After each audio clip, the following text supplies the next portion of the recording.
ఆ నలుగురు ఈ సినిమా మంచితనం అనే కాన్సెప్ట్ తో ఏడిపించేసింది కదా.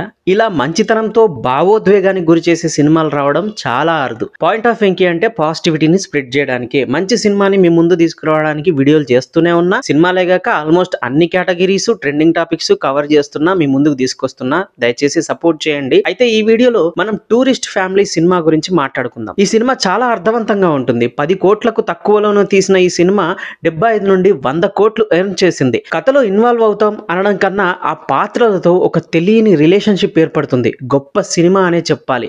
మనిషి కులం, గోత్రం, వర్ణం, ప్రాంతం చూసే ఈ రోజుల్లో అసలు మనిషి నిజంగా బతకడానికి ఏం కావాలి అనేది ఈ సినిమా చెప్పిన గొప్ప నీతి. అది తీసిన విధానం కూడా చాలా పర్టికులర్ గా ఎక్సలెంట్. అసలు కథ విషయానికి వస్తే శ్రీలంకలోని పరిస్థితుల వల్ల లేదా ఇతర కారణాల వల్ల ఎందుకు ఏంటి అనేది సరిగా కన్వే చేయలేకపోయారు. కానీ ఒక ఫ్యామిలీ ఇండియాలోకి అనధికారికంగా ఎంటర్ అవుతారు. ఎవరితో సంబంధం లేకుండా, ఎవరితో మాట్లాడకుండే ఒక కాలనీకి హీరోయిన్ గా చేసిన సిమ్రాన్ అన్న వరుస వ్యక్తి వీళ్ళని తీసుకొచ్చి ఉంచుతాడు. ఎవరితో మాట్లాడొద్దు, కలవద్దు అని చెప్తాడు. ఇక్కడ అందరూ అలాగే ఉంటారు, మీరు ఎవరితో మాట్లాడొద్దు అని చెప్తాడు. మీరు పరాయి ప్రాంతం నుండి వచ్చారని తెలిస్తే మిమ్మల్ని తరిమేస్తారు అని భయభ్రాంతులకు గురి చేస్తాడు. ఇక వాళ్ళు ఆ కాలనీతో ఎలాంటి బంధం ఏర్పరచుకున్నారు, బిక్కుబిక్కుమంటూ ఉంటూనే కుటుంబాన్ని ఎలా నెట్టుకొచ్చారు అనేది మెయిన్ ప్లాట్. అయితే అనుకోకుండా ఒక ప్రాంతంలో బాంబ్ బ్లాస్ట్ జరుగుతుంది. దానికి ఇల్లీగల్ గా వచ్చిన శ్రీలంకన్ ఫ్యామిలీనే కారణమని పోలీసులు వెతకడం, ఈ ఫ్యామిలీ మీద అనుమానం రావడం, చివరకు ఈ ఫ్యామిలీ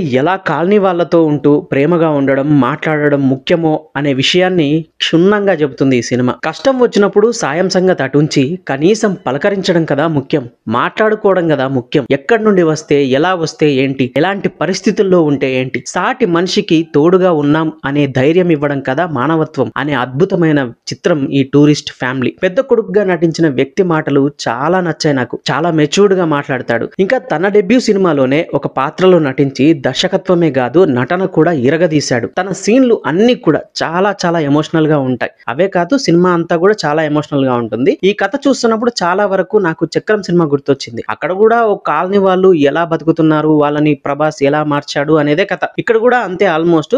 కానీ చిత్రీకరణ, ఎమోషన్స్, సన్నివేశాలు చాలా కొత్తగా ప్రత్యేకంగా అనిపించింది. శరణు అర్థించిన వ్యక్తి ఇంకా తన కుటుంబం వాళ్ళ మాటలతో, ప్రేమతో కాలనీ సపోర్ట్ చేసేంతలా బంధం ఏర్పరచుకున్నారు అనేది టూరిస్ట్ ఫ్యామిలీ కథ. ఇదొక మంచి సినిమా, తప్పకుండా చూడండి. నేను టెక్నికల్ విషయాలు, కమర్షియల్ ఎలిమెంట్స్ గురించి మాట్లాడడం లేదు, మాట్లాడడం కూడా. మంచి సినిమాని కథను అనుకున్నట్టుగా తీసాడా లేదా అనుకున్నదే ముఖ్యం. నిజం, ఇదొక మంచి సినిమా, చూడండి. ప్రతి పాత్ర కూడా చాలా ఎమోషనల్ గా ఉంటుంది, ప్రతి సన్నివేశం కూడా చాలా బాగుంటుంది, అర్థవంతంగా ఉంటుంది. దయచేసి చూడని వాళ్ళు చూడండి. ఈ సినిమా కనుక మీరు ఆల్రెడీ చూసుంటే మీ అభిప్రాయాలను కూడా కామెంట్ చేయండి. Thanks for watching. ఈ వీడియో నచ్చితే లైక్ చేయండి, వీలైతే షేర్ చేయండి. Please subscribe point of Venky.